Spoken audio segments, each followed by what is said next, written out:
Hi everyone, it's Friday, so I'm back again to read you some more of James and the Giant Peach. I've also posted some White Rose activities for you to complete when you can too. Chapter 12. James decided this was most certainly not a time to be disagreeable, so he crossed the room to where the centipede was sitting and knelt down beside him. "Thank you so much," the centipede said. "You are very kind." "You have a lot of boots," James murmured. "I have a lot of legs," the centipede answered proudly, "and a lot of feet, 100 to be exact." "There he goes again," the earthworm cried, speaking for the first time. "He simply cannot stop telling lies about his legs. He doesn't have anything like 100 of them. He's only got 42. The trouble is that most people don't bother to count them. They just take his word. And anyway, there is nothing marvellous, you know, Centipede, about having a lot of legs." "Poor fellow," the centipede said, whispering in James's ear. "He's blind. He can't see how splendid I look." "In my opinion," the earthworm said, "the really marvellous thing is to have no legs at all, and to be able to walk just the same." "You call that walking?" cried the centipede. "You're a slitherer. That's what you are. You just slither along." "I glide," said the earthworm primly. "You are the slimiest beast," answered the centipede. "I am not a slimy beast," the earthworm said. "I'm a useful and much loved creature. Ask any gardener you like. And as for you—" "I'm a pest," the centipede announced, grinning broadly and looking around the room for approval. "He's so proud of that," the ladybird said, smiling at James.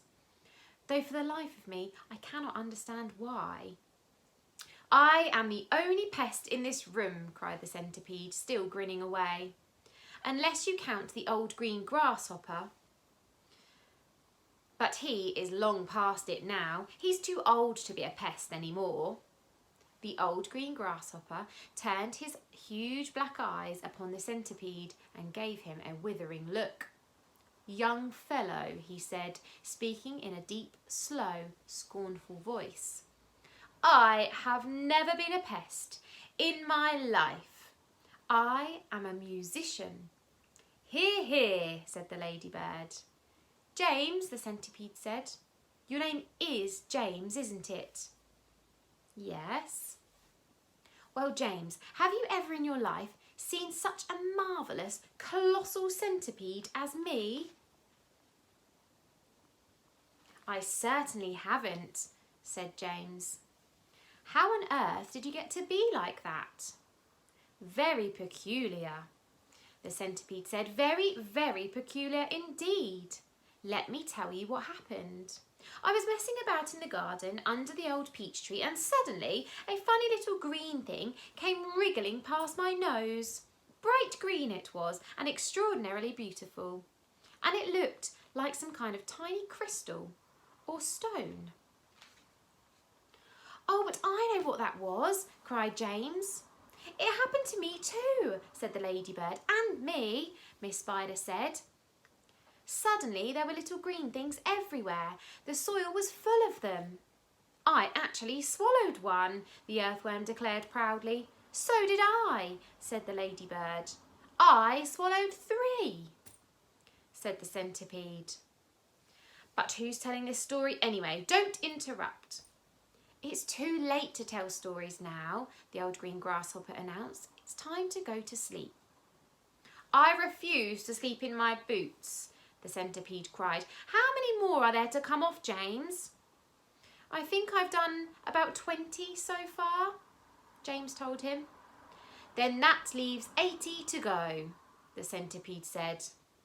22, not 80, shrieked the earthworm. "He's lying again." The centipede roared with laughter. "Stop pulling the earthworm's leg," the ladybird said. This sent the centipede into hysterics. "Pulling his leg," he cried, wriggling with glee and pointing at the earthworm. "Which leg am I pulling? You tell me that." James decided that he rather liked the centipede. He was obviously a rascal, but what a change it was to hear somebody laughing once in a while. He had never heard Aunt Sponge or Aunt Spiker laughing aloud in all the time he'd lived with them. "We really must get some sleep," the old green grasshopper said. "We've got a tough day ahead of us tomorrow. So would you be kind enough, Miss Spider, to make some beds?" Chapter 13. A few minutes later, Miss Spider had made the first bed. It was hanging from the ceiling, suspended by a rope of threads at either end, so it actually looked more like a hammock than a bed. But it was a magnificent affair, and the stuff that it was made from shimmered like silk in the pale light. "I do hope you find it comfortable," Miss Spider said to the old green grasshopper. "I made it as soft and silky as I possibly could. I spun it with gossamer. That's a much better quality thread than the one I use for my own web." "Thank you so much, my dear lady," the old green grasshopper said, climbing into the hammock. "Ah, this is just what I needed. Good night, everybody. Good night." Then Miss Spider spun the next hammock, and the ladybird got in. After that, she spun a long one for the centipede and an even longer one for the earthworm. "And how do you like your bed?" she said to James when it came to his turn. "Hard or soft?" "I like it soft, thank you very much," James answered. "For goodness sake, stop staring round the room and get on with my boots," the centipede said. "You and I are never going to get any sleep at this rate. And kindly line them up neatly in pairs as you take them off. Don't just throw them over your shoulder." James worked away frantically on the centipede's boots. Each one had laces that had to be untied and loosened before it could be pulled off. And to make matters worse, all the laces were tied up in the most terrible, complicated knots that had to be unpicked with his fingernails. It was just awful. It took about 2 hours. And by the time James had pulled off the last boot of all and had lined them up in a row on the floor, 21 pairs altogether, the centipede was fast asleep.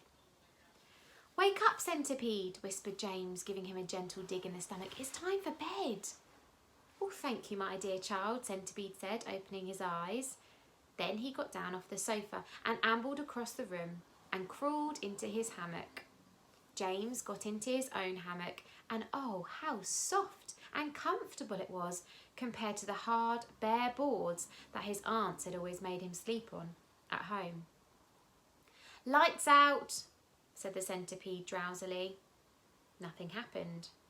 "Turn out the light," he called, raising his voice.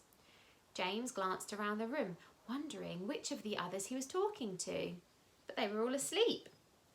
The old green grasshopper was snoring loudly through his nose, and Ladybird was making whistling noises as she breathed, and the earthworm was coiled up like a spring at the end of one of the hammocks.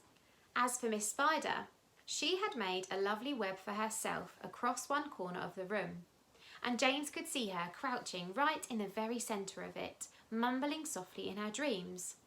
"I said, turn out the light," shouted the centipede angrily.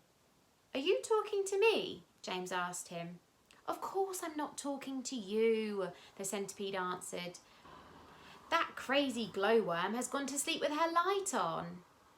For the first time since entering the room, James glanced up at the ceiling, and there he saw a most extraordinary sight. Something that looked like a gigantic fly without wings, it was at least 3 feet long, was standing upside down upon its 6 legs in the middle of the ceiling. And the tail end of this creature seemed to be literally on fire.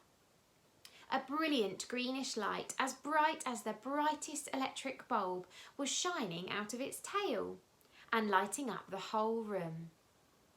"Is that a glowworm?" asked James, staring at the light. "It doesn't look like a worm of any sort to me." "Of course it's a glowworm," the centipede answered. "At least that's what she calls herself. Although actually you are quite right, she isn't really a worm at all. Glowworms are never worms. They are simply lady fireflies without wings. Wake up, you lazy beast." But the glowworm didn't stir, So the centipede reached out of his hammock and picked up one of his boots from the floor. "Put out that wretched light," he shouted, hurling the boot up at the ceiling. The glowworm slowly opened one eye and stared at the centipede. "There's no need to be rude," she said coldly. "All in good time."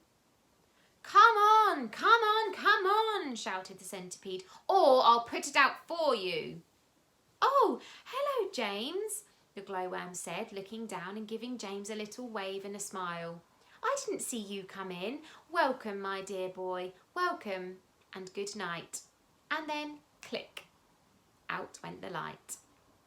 James Henry Trotter lay there in the darkness with his eyes wide open, listening to the strange sleeping noises that the creatures were making all around him, and wondering what on earth was going to happen to him in the morning. Already he was beginning to like his new friends very much. They were not nearly as terrible as they looked. In fact, they weren't really terrible at all. They seemed extremely kind and helpful in spite of all the shouting and arguing that went on between them. "Good night, old green grasshopper," he whispered. "Good night, ladybird. Good night, Miss Spider." But before he could go through them all, he had fallen fast asleep.